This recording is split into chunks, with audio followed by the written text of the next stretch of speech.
છેલ્લા 2 કલાકમાં રાજ્યના 37 તાલુકામાં મેઘમહેર. સૌથી વધારે ગીર સોમનાથના કોડીનારમાં 2.5 ઇંચ તો 8 તાલુકામાં 1 થી 1.5 ઇંચ સુધીનો વરસાદ.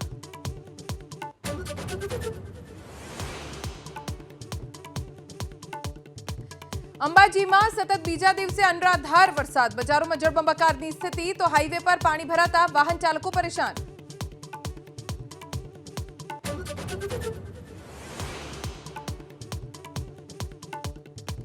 ગીર સોમનાથ જિલ્લામાં મેઘરાજાની તોફાની બેટિંગ. કોડીનાર, વેરાવળ, તલાળા સહિતના પંથકમાં ધોધમાર વરસાદ. ગામડાઓ ફેરવાયા બેટમાં તો શહેરના રસ્તાઓ પણ જળમગ્ન.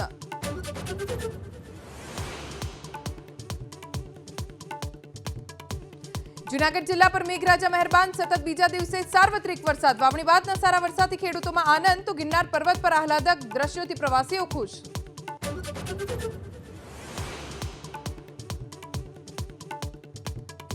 સુરત શહેરમાં મેઘમહેર યથાવત. અઠવા, પાલે પોઈન્ટ, પીપલોદ, પાલ, અડાજણ સહિતના વિસ્તારમાં વરસાદ. હજુ વાવણી લાયક વરસાદની ખેડૂતોને રાહ.